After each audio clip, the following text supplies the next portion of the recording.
Hi, Erica. Girl, what's going on? Where are you?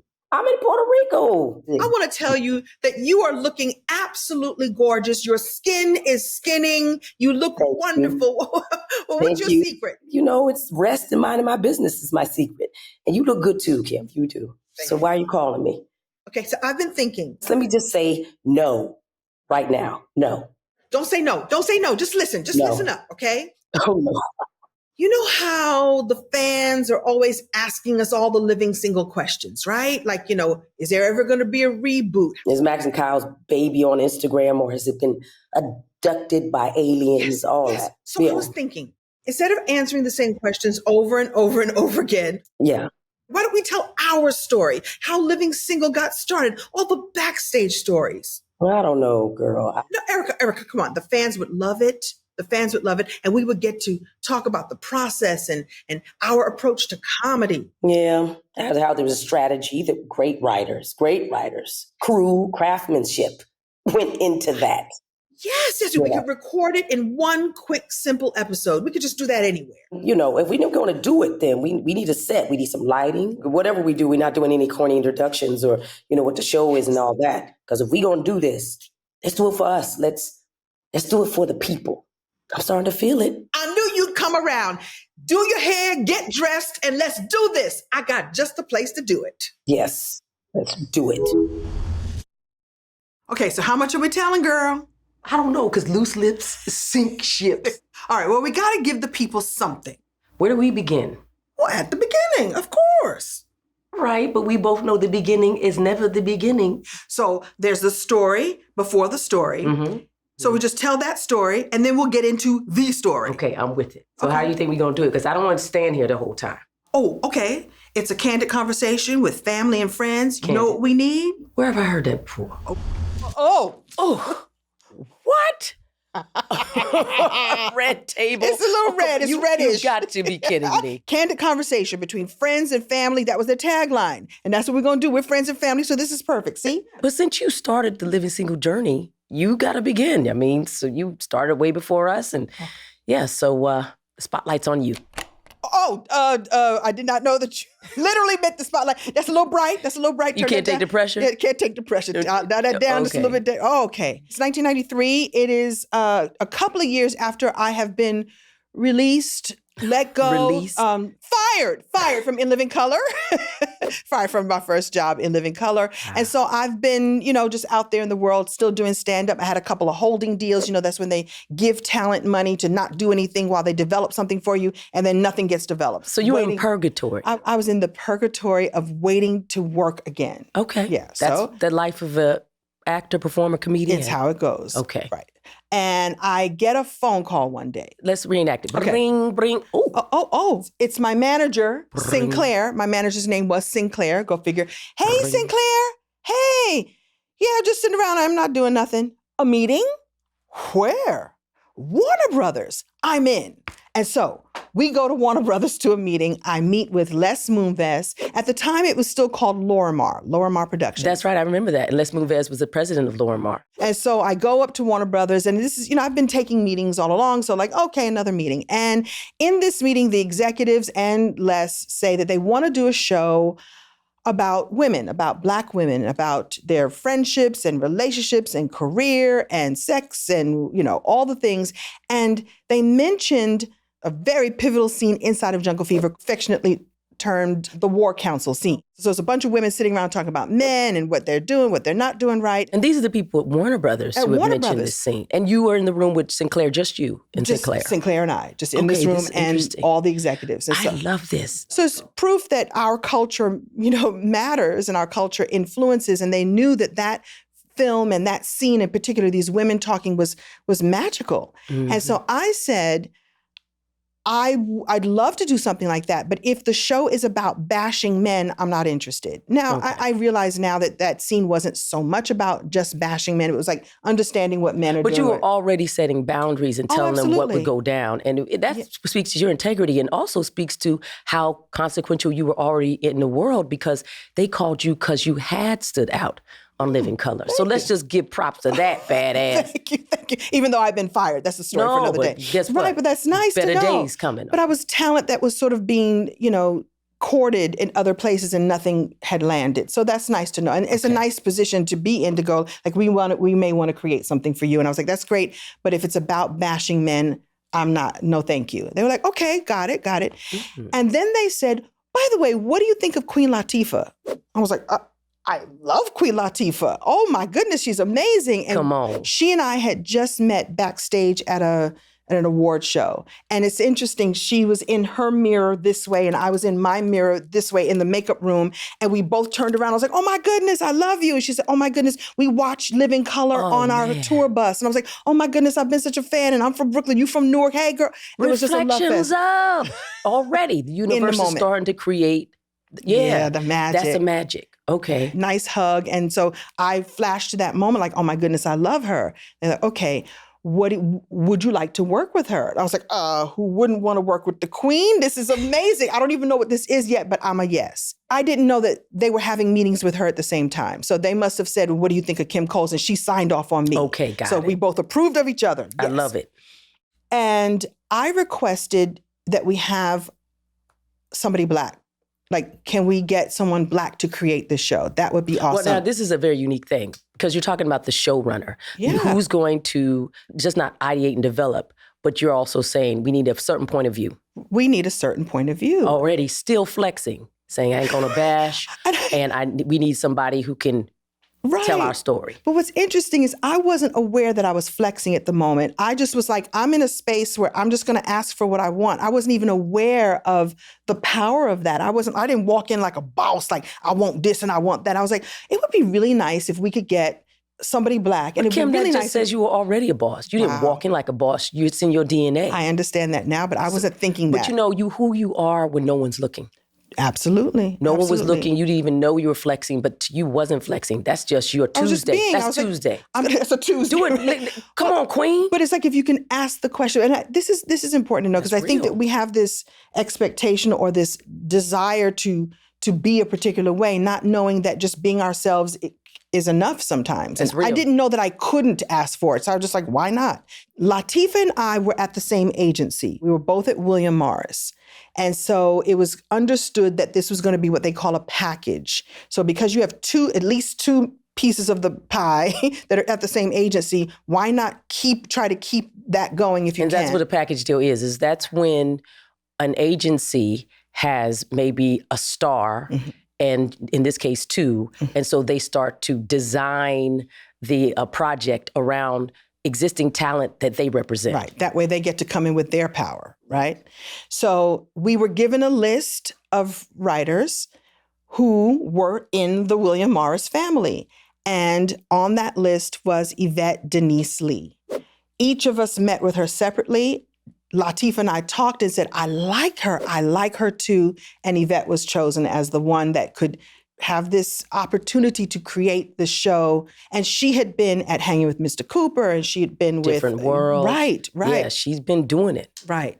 Yeah. And it was the right time. And young and smart. From Stanford, right. Philly. Right. You know, she'd had many lives before and also had built her power and reputation. Right. So these, again, powerful forces coming together, doing their own. I love it. And again, younger than me. You know, I was older than all of y'all, actually, which is fun to experience. I was like, I don't think I had myself together at 23, 24 like y'all did. So I think you did, Kim. What? Because you wouldn't have been in that room with power unless you had been building when you were in your 20s. I get that, Again, but in the I just moment, need to give you. I'll take the flowers. I'm just saying. It's important to know I wasn't thinking that at the time. I know. So I'm not putting it down. I'm just saying that it's important to know that I didn't even know what I had. I understand. And imagine if I did, then who you knows? would have been a demon. I'm glad you didn't know. So keep me humble. Yeah. Keep me humble. And I'm also saying this to other people who are, growing and learning and building. Like you don't even know what you already have, and so might as well own it and enjoy it. That's what Michelle Obama wrote, becoming.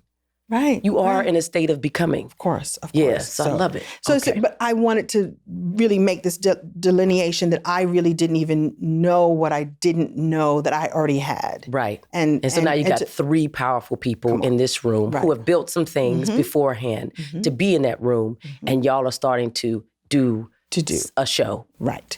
And so sitting with Yvette and helping to shape who this character, Sinclair, like I said, my manager's name was Sinclair, so spelled differently, and really developing who she would be, that she was going to be joyful and light and childlike and a little ditzy, a little this and all the things. And Latifah was on her end creating her character. And who do I think this is? And who she's an entrepreneur. The magazine's name is going to be Flavor and all these other pieces. And Yvette was also creating all the other characters and all the other pieces that would fit beautifully together.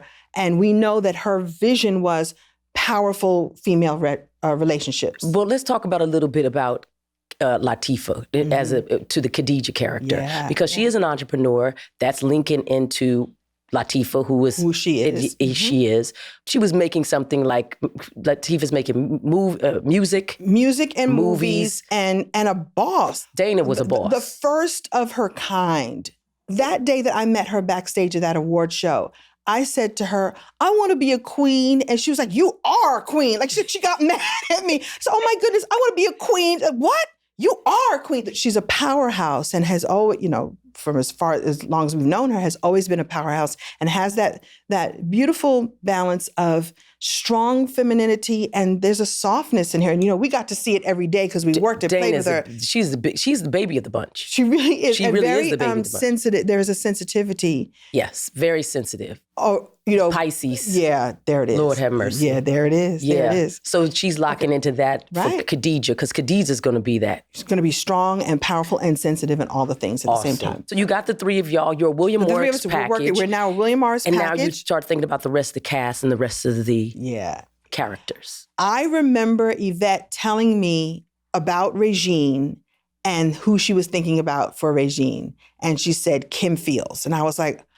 oh, that's interesting, because we had only seen Kim as a child star. I mean, only and ever. And we know that she's growing up, and she'd begun doing some other roles. Things. The public hadn't really gotten a chance to fall in love with her as a grown woman. But this is already an icon. Every little black girl wanted to be Kim Fields. Exactly. Right. And she did it so well, and she had kept her integrity and kept her energy. Mental capacity and everything, which is no small thing. No. And people attribute it to the business, but it's also to the child, the DNA. It's, something within her that's sort of, the spine of her can take that type of pressure. And her mother, Chip Fields didn't play any games whatsoever. And so she gets it, through DNA and everything. Up and through there. So I know that she was thinking of her all along, and I was like, oh, this is fun. So I don't know what the casting situation was for Kim, and Kim will come and tell us if she ever comes to visit. Yeah, we gotta have her. Yeah, we gotta have her. And so just all felt good until it didn't feel good. So Yvette turned in scripts. We were falling in love with what this is going to be. And we got a call saying the final script that was turned in is not what we want it to be. Okay, so wait a minute. Okay.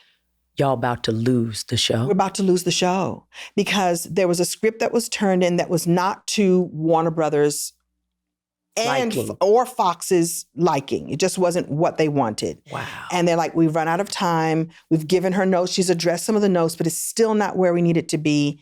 We're going to have to go. And Latifah and I got on the phone and said, I'm willing to extend my deal if you are. I like this girl. I love this idea. I want to play. And she felt the same way. What do we need to do? And so we requested that William Morris extend our deal so that Yvette would have time to get another script in, to get it done.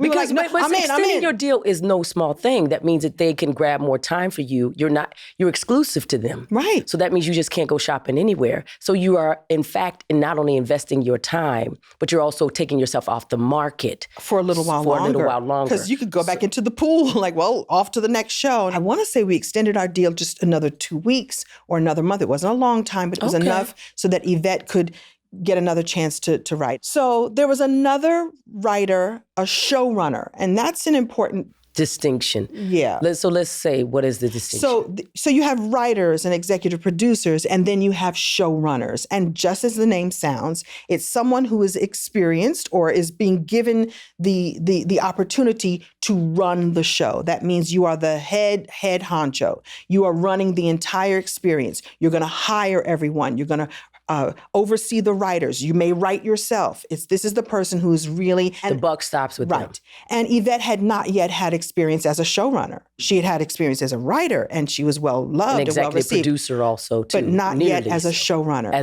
It was decided that if we give her a showrunner who has experience, who has knowledge, who can come in and just oversee everything, and I'm using that word, oversee the entire project. If we give her someone who will be by her side through this process, then we'll give it another shot. When it's actually about their level of their anxiety, but they say, okay, let's have an insurance plan, someone who's done it. It takes maybe the pressure a little bit off of Yvette to feel, hey, you've got somebody who's done it and been in the thick, and you hope that the two will get along. So who was it?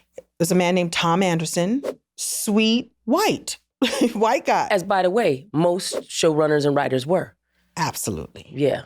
And so we got Tom Anderson. Now, here's the beauty, and we know that this could go terribly wrong.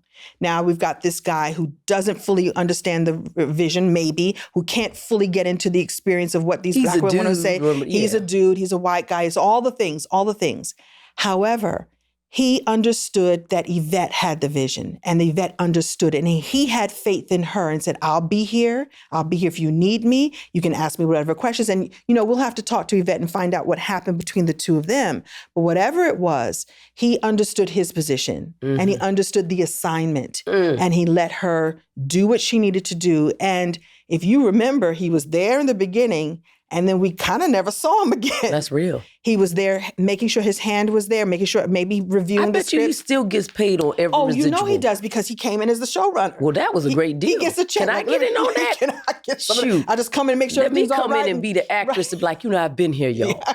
You're going to see me fade out and I'm going to still get paid. So the most generous thing that he could do was lend his name and his expertise and his vision or whatever he helped her on, because sure enough, the next script was accepted. And this is the pilot script, and this is what we're going to shoot now.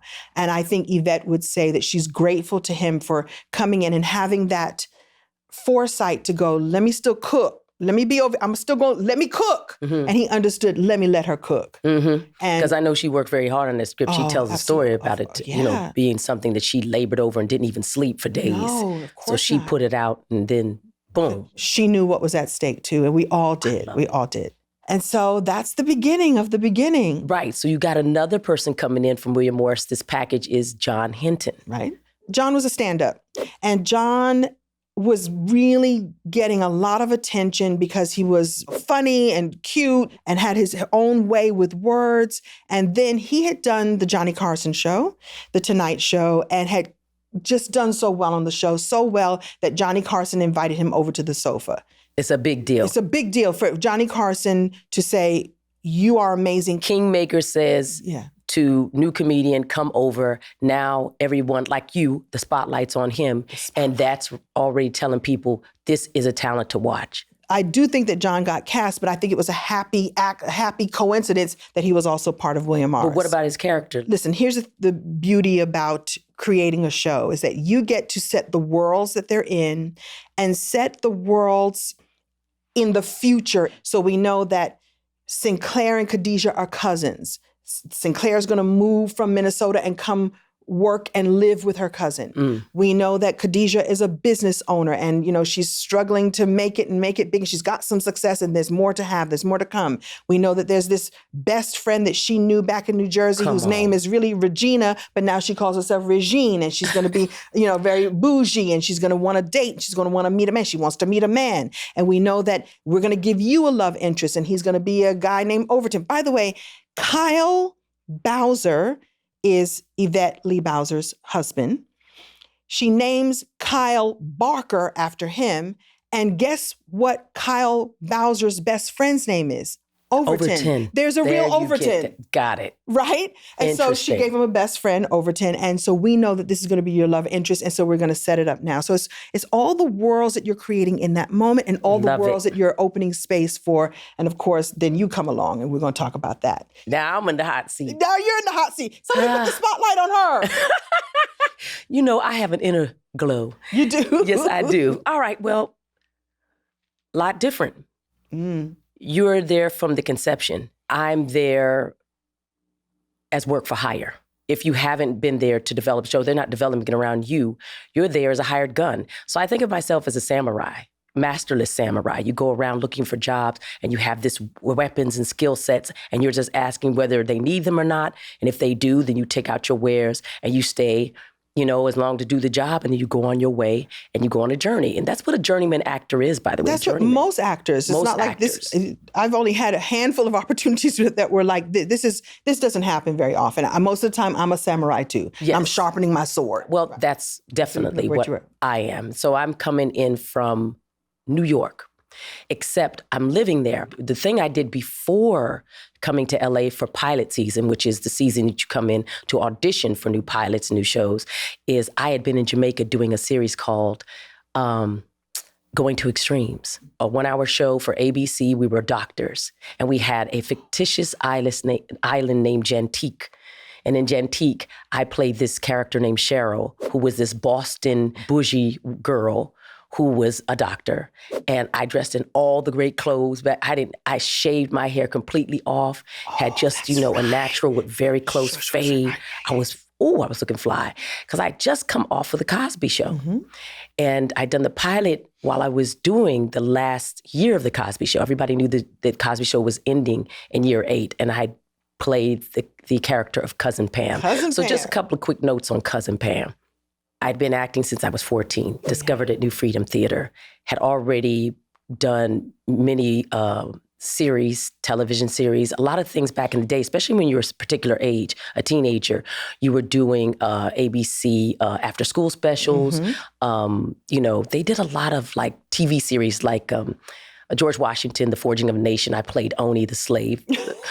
Patty Duke played Martha Washington. These are huge roles to get. Right. The first role I got was My Little Girl for Merchant Ivory. Merchant Ivory was an English company that did really highbrow stuff like Helena Bonham Carter, this type of stuff. And they were doing this film. And it got me in, got my SAG card, got me going. I'd won it out of hundreds of girls that had shown up for this audition. It was an open call. I just happened to be in a 6-week program. And in the 5th week, that movie came to town.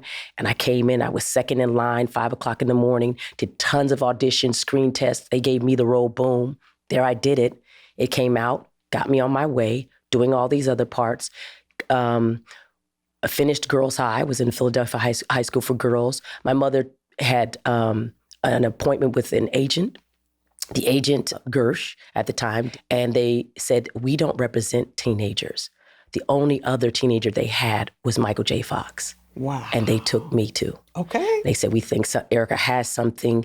I mean, that's something, that's right? Huge. My mother tells that. And my mother was like, that's fine. But no smut.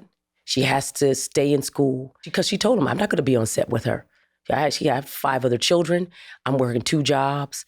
Right. She had my father who was a preacher who was also sickly, a lot. She was like, no, I cannot. Did they have all the rules in place then? There was a teacher on set and all that stuff back then?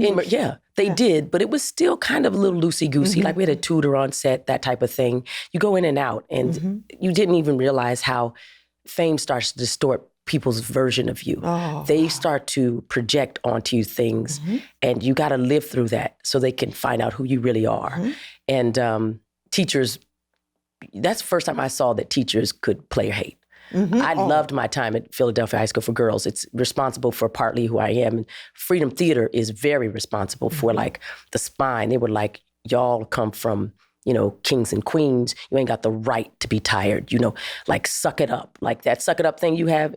That was. That's a suck it up thing that you have. The suck it up thing I have. Calls. I'm like, what? But I see and now I know where I didn't know where it came from. I was like, why is she being so mean? Because Philly is hardcore too. Yeah. Let's get it straight. Yeah. Philly is hardcore. So I come from Arizona. I'm in Philly. I'm having all this stuff come in. And why is that important? Because that's also building the Max character. The Max character doesn't exist outside of Erica Alexander. I'm coming in the door and they're hiring me to play somebody or something I don't know. Remember, I'm masterless samurai. So by the time I get there, coming off of Cousin Pam, by the way, please, the biggest show in the world is The Cosby Show. To get a role on that is like It's 1 in a trillion. Didn't Camille found you? Yeah. Bill's wife said, you need to go see this girl. That's what I was told. I was doing off-Broadway play. I'd been doing off-Broadway plays. I'd gone around the world with the Royal Shakespeare Theater doing something called the Mahabharata, which was a 9-hour play. We went around the world. We did the movie in Paris. Je parle en français, you know, un petit peu. Fantastique. And we come back, and everybody's like, you need to keep, if I said, I want to go to the Bouffe de Nord in Paris and study with y'all. They said, no, go to the Public Theater in New York. Please. That's where the best stuff is being done. Turns out when I got there, I got cast in a play by the great Joseph Papp, his last play, The Forbidden City. The Forbidden City is headlined by the great Gloria Foster. Gloria Foster, Achille Prince, and Frankie Faison. Oh. Yes. Gloria Foster is one of the best friends of Camille Cosby. And what I was told later on, and I don't know, I'm just saying, allegedly, she came, saw the play, and came home and said to her husband, Bill Cosby, you need to go see Gloria in this play and this girl. The girl was me. Yay. I don't think he ever came. What I heard is... He trusted his wife. Like, yeah. The thing is, I'd gone many times to audition for The Cosby Show. Everyone had. That was one of the only games in town. That, and I think there was Roseanne, and then there was Law and Order. Like, if you were young, again, there was not many things to, you know. I was there. I was in you New remember. York with Whew, it was like a drought. So I'd gone before, but never gotten a role. Promised. Suddenly I get a call one day, can you be at Mr. Cosby's house? In 2 hours. Wow. And I got there, and he made up the role right in front of me. So there's this girl, and her name is Pam, and she's Claire's cousin Pam, and makes it up and says, as far as I'm concerned, you play the role. And writers, they'll have their, their thoughts, but you play the role. And that's how I got the role with The Cosby Show. And this has been my life. I've been a series of discoveries from very powerful people who've said, you. I wanted to be a scientist. I didn't even accept that I was an actor until I was in my 40s. It just was something I did. Wow. In my mind, on the side. Wow. Yeah, until I got to do the thing I really wanted to do. I started thinking I wanted to be a writer and producer then because I realized I didn't have much power as an actor, and I didn't like that. So my first 3 roles that I got coming out of first was foster child, prostitute, and a slave. And so I said, I got to. Hold on. This is foster child, prostitute, and a slave. First 3 roles. And happy to get them. Yeah, of course. But if people want to know where we were at, that's a lot of what you played. Mm-hmm. So started thinking about writing, producing, but that would come later. Okay. Got The Cosby Show. That ended. Did Going to Extremes for ABC. That didn't get picked up. Go for pilot season. And then start auditioning. This is one of several auditions, Living Single. It doesn't have any particular place in my mind. I go in and I audition. And I've gone in and auditioned for something called Mantis as well. And both of them want me to come back. I'm going to callbacks for both of them. And then it gets to a point where they make you decide how to position them. Okay. Explain callbacks to people so they understand. So you go in for an initial audition, and that's when they call you, and they're just having people roll through. Lots and lots of people. If you get a callback, that means what it sounds like, called back. They want you, they're interested in you, but there's still a shootout. It's a shootout, like a gunfight. There's other people. You are not competing against them. You are just doing yourself, but you don't know who they're going to pick. There could be 3 or 4. And back in the day, you could go for 3, 4, 5, 6, 7 callbacks. Many. They were doing that partly to test pressure. You pressure test people. You also, sometimes, chemistry test. Also, they don't know. They don't know. They just keep having you back. A lot of people just want to see you. Somebody says, I like her and I like her. Well, bring her back in. And dance, puppet. You can feel like that, like you getting dragged around. Well, you know what? They put me through it. And you're doing this on 2 shows, Living Single and this Mantis. Mantis, yes. When I said Raimi Brothers, I think, are doing Mantis. And I just done Going to Extremes with Carl Lumley, who was the lead. He was going to be, come on. Carl Lumley, the great Carl Lumley, please. So I was like, I'm going to be the Lois Lane on this sci-fi show. That's what I'm going to do. I'm going to do this sci-fi show.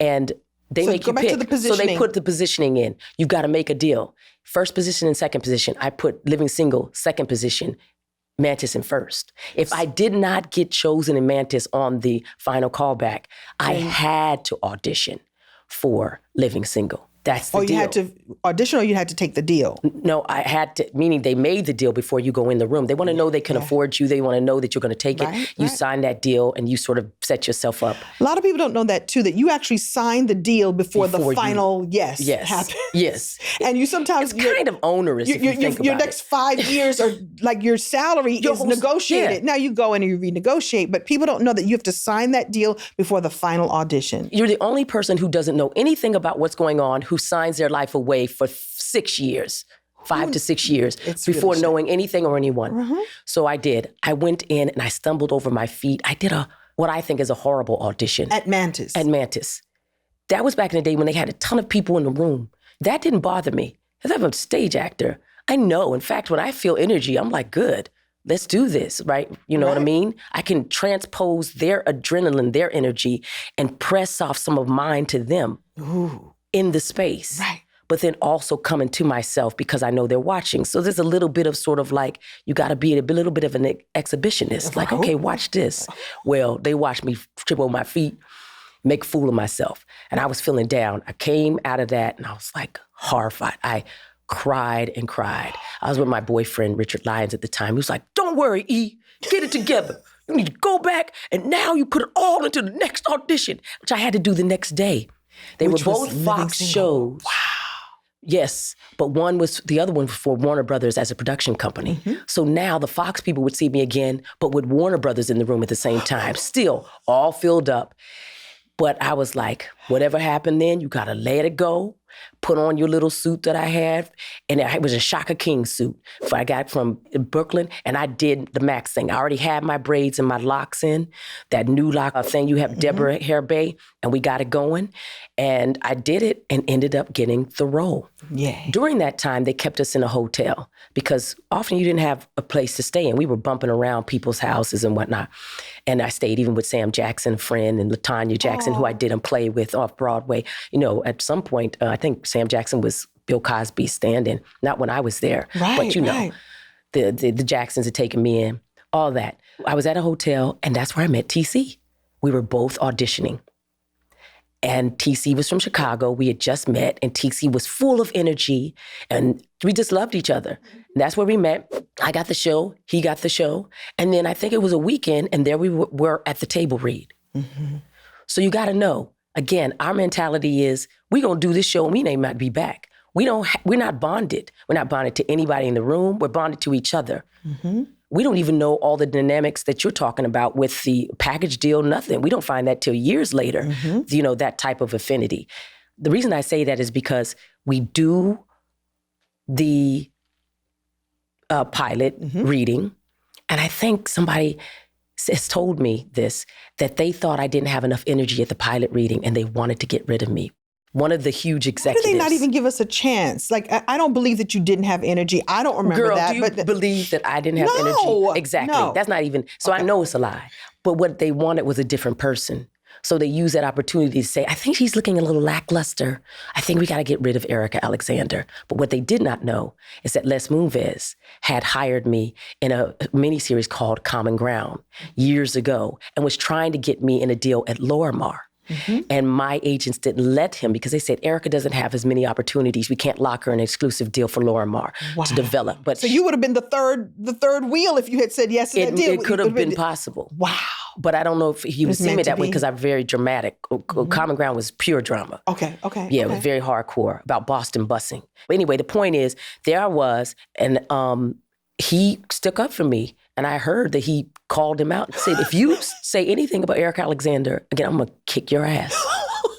And if you, I'm going to fight you. He said, no one ever said anything bad about you ever again in the room because they knew Les Moonves had your back. Now, we're talking about very complicated men who in future years, we hear stories. Right. But for us, this is how it went down. I'm just laying out what it is. And these are the people who defended me when I wasn't in the room, who created ways for me when I wasn't in the room, who gave me jobs when I was, and that has to be told too. Right. So I didn't know that happened. All I know is I went on to be the Maxine Shaw character, not knowing who she was. I met Yvette Lee, met all of y'all. We did it. Again, we did it, and then we went home. I went back home to New York. And just waited for the pickup. Waited for the pickup. And the pickup wouldn't come till summer. This is all March. So we got me cast and there's TC. Now, we can both tell that story. I know that TC came in and he did his thing. He's coming off fresh, doing movies. Living large. He's a legitimate movie star, you know, with Lisa Arundel, who was a star. Shout out to Lisa. Yeah. These are all our friends. Please. Man, please. TC must have done a great job. We're gonna have to have him come in to tell us exactly what went down. Yeah. He's a consummate professional, and what he had coming in the door was style. Please. Walking in the room, he didn't know that the blueprint had style too, but it must have been in the script a bit. He was playing a stockbroker, so he came in dressed, you know, to impress as a professional. He came in with his twists already, very much the Chicago person. Everybody knows Chicago people all think they politicians. They come in. They know how to talk, they know how to walk, they know how to press the flesh. Building community. Saying, we gonna go out for dinner. That's TC in the flesh. And that's who he was during the show. And so I imagine that besides sort of bonding personally, that that's to this day how we see each other as outsiders. By the way, I want to say it's no small thing. Y'all were all light skinned and we were dark. Well, y'all were also in a package deal that we weren't. Right, but that doesn't mean that you were. No. If it you means felt like that outsiders, you weren't outsiders for long. Let's That's just first say of all. it's hard to get repped by these agencies and be dark. Is it really? Come on, don't act. Was it? You acting light skinned now. No, don't do that, Erica. No, don't do that. I'm being funny. I'm sensitive. I'm gonna tell you. Okay, you're being funny. No, I am sensitive. You can't get. I'm telling you why I'm sensitive. You can't get sensitive. I'm telling you why I'm sensitive. Is it really hard being dark skinned? Is that what that's you not say? what I'm saying. That's what I'm saying. You said it's hard being dark skinned and getting into the agencies. That's what I mean. Okay. It is.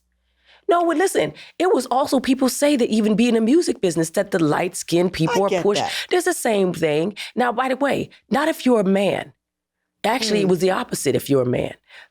For dark-skinned actors, it was harder for light-skinned actors to avail themselves because let's be real. But for the women, caramel and light was preferred. I understand that. Well, I'm just telling the truth. So you have to understand, but coming we didn't in, ever we were treat outsiders. you like you were outsiders. No, that's not net. Okay, that's so never I was going to say, case. like, I'm always sensitive to that because I have a mother who's brown skinned and was the darkest one of her sisters and grew up in the South and is aware of the contrast. And it was like, I see you as chocolatey deliciousness. And I'm going to tell you something else about you and TC.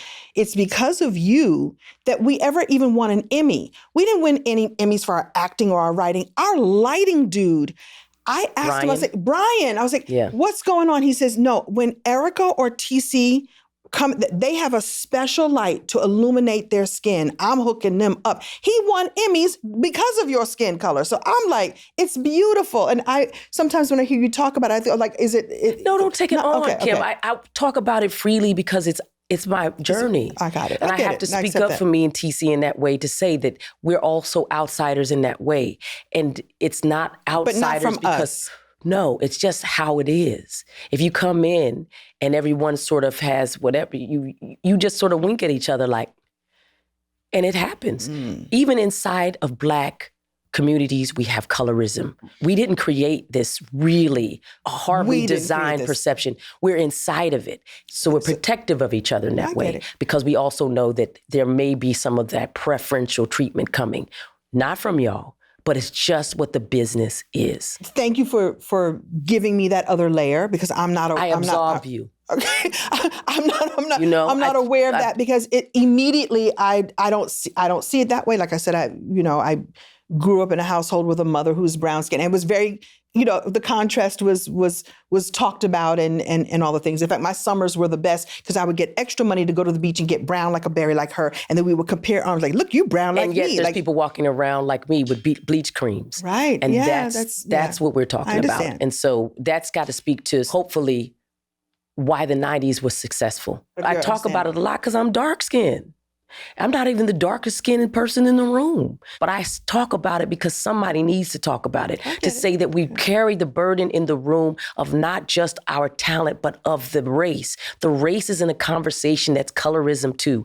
Not because we created it, because we're in these United States. And one of the things that they could do is separate us. Separate us with this, not this conversation, but distinguish us different. And that's not your fault. I just love the fact that that's our family. We put it together and we come in as equals. But I'm saying our mindsets also can be different, me and TC. Okay. That's all. Okay. And that don't have nothing to do with the love and the treatment we got from anybody. And the respect that you No, received that- for your and talent ever. and for your skin let me color. be clear about okay. that. Okay, good. Yeah, because I would never want that you to feel that was the case. Yeah. Okay. But I hear you. So Kim, we have a lot of ingredients out there, you know, some good stuff happening. You've told us the beginning. Love that. I'm telling you how I'm coming in. But there was a whole thing going on in this industry that was new. And it was going on with Fox. Fox. So we have a brand new network. Yeah. So we all grew up, at least I grew up with the three, ABC, NBC, CBS.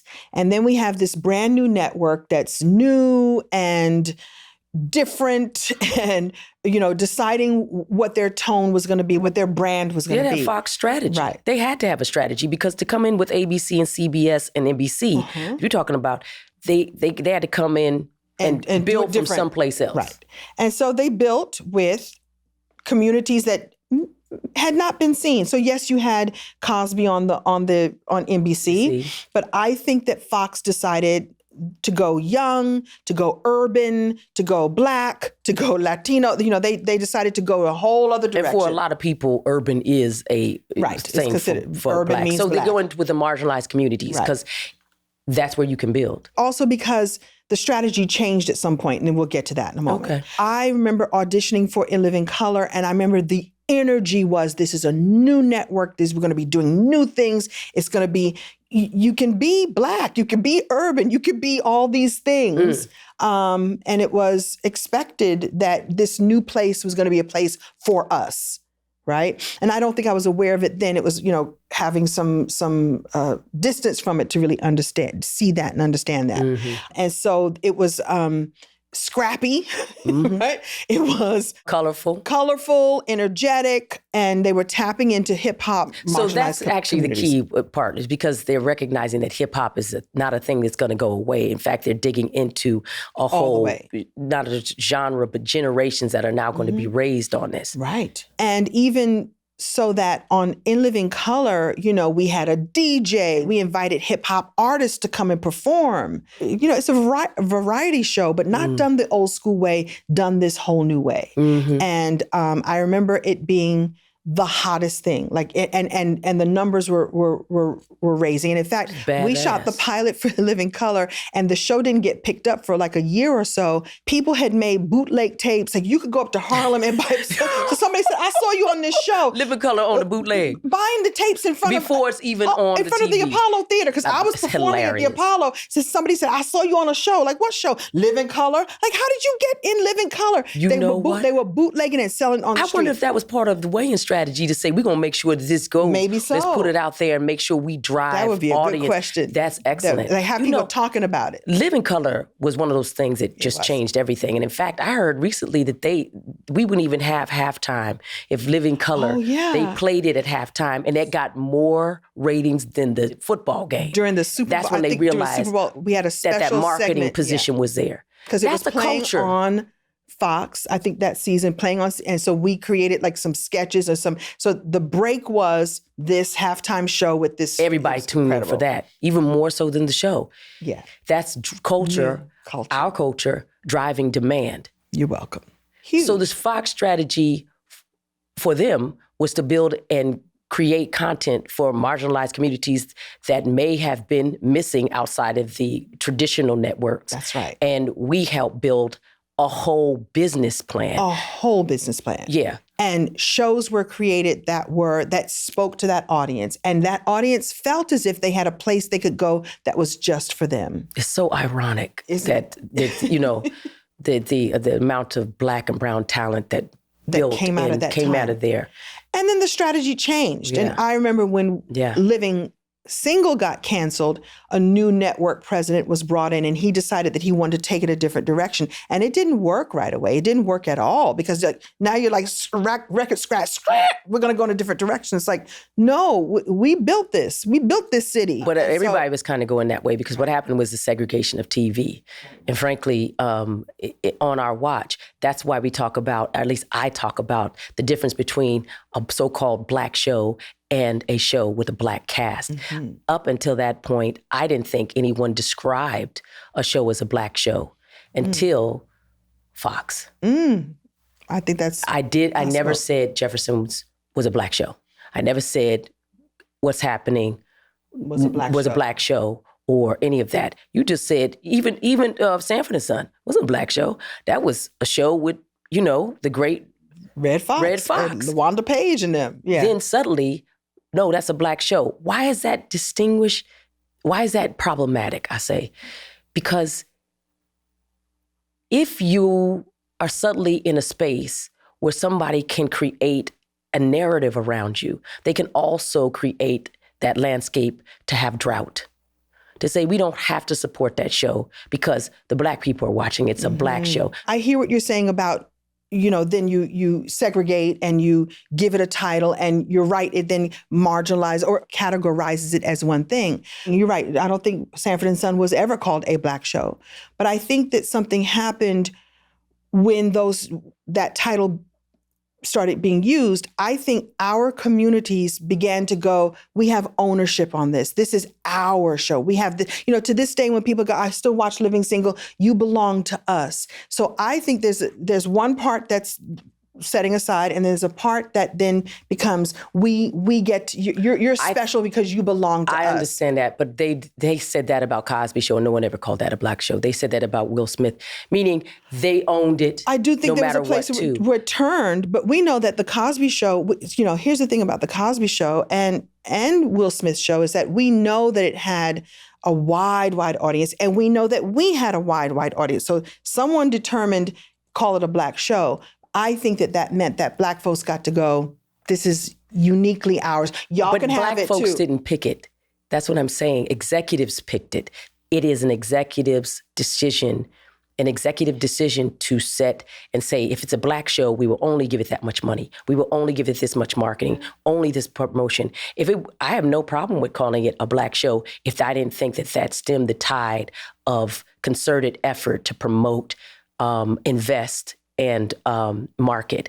But that's where my criticism comes, because I saw the difference. I was on the number one show in the world. That will never happen again like it happened. Mm-hmm. And I got to see that.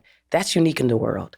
But I also got to see being on the number one so-called black show. Mm-hmm. And what the difference was in their minds was, to me, night and day. However, understand that you're talking NBC, bigger budgets. You have Bill Cosby, who, at the time, one of the biggest ever, right? And then you've got Fox, who, my complaint about Fox is that, yes, they had a strategy, but they also didn't put the money into the shows. So we didn't have the same anything that the network shows had. Here's what Fox would do, though. It was really interesting. So you had to have a certain number of hours on per week in order to be considered a network. So they were the fourth network when it was convenient for them. Like, oh, we're the fourth, we're coming in, we're the baby, we're the brand new network. And then when you would want more money, more resources, they would go, oh, well, we don't really have the same number of hours as NBC. And they would say, we really don't have the same advertising. We really don't have the same. So they were a network when it worked for them. And they were not like, oh, we're just the baby network. Yeah, we're the next new guys coming in. Oh, we're just it. So they played, that was also part of their strategy. So we don't have the budget. So you're comparing, NBC to Fox. Let me just compare then Fox to Fox. There's X-Files. Right. And there's also Ally McBeal. I can assure you that when we went on those tours, those press tours, when we got off the tour, they kept going. I went up to one of the promotions, said, why aren't we going to Peoria and all these other places? And they had no explanation. This is one of the ways that I started to learn about the back half of not only of marketing, but then later on syndication, where I started asking questions and saying, what goes into all of that? And there really is more than just a strategy past our initial showing. There's where they promote. 100%. And to try to get people to know that, as we say, people love Living Single all over. But they didn't want to spend the money to send us there and sell it and to promote, because they thought it was a market that wouldn't be receptive. Okay. That never filled the people's minds when they were doing. I'm not saying it didn't happen. I'm saying that when you were on NBC, right after Archie Bunker. They needed that same audience to stay there and lock in. So they made sure that the people knew about it. And that's all I'm saying. Okay. When you start to segregate, you start to pick and choose the winners, and you also start to pick where they win. And that right there is death in business.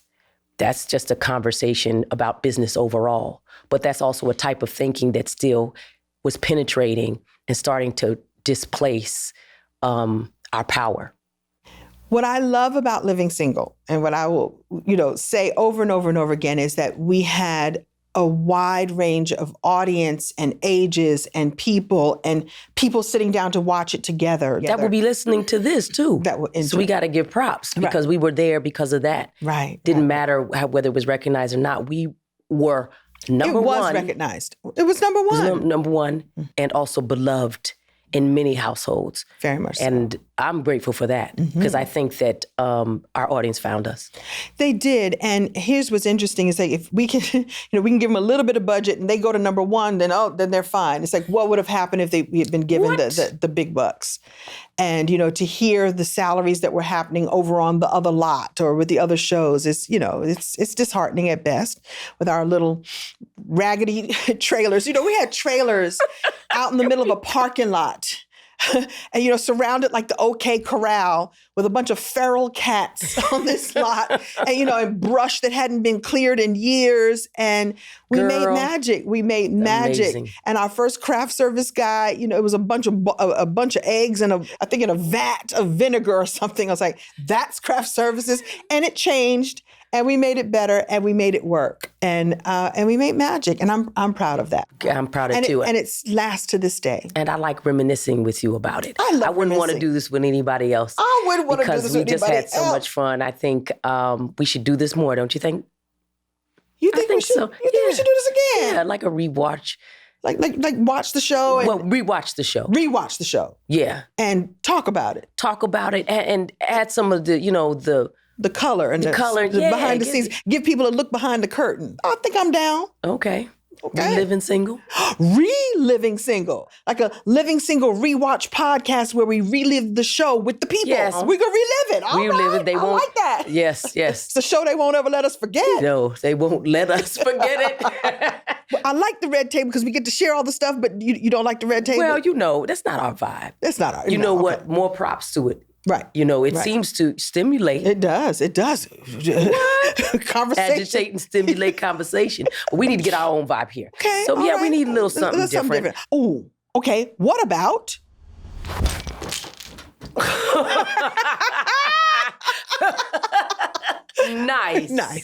Nice, cushy seats. Cushy. Okay. What about... Logo. Ooh, yeah, that's what we needed. All right. Okay. All right. It's official now. and we can't begin anything without... Oh. Come on, you see my chair? My chair want to get busy. Go get it.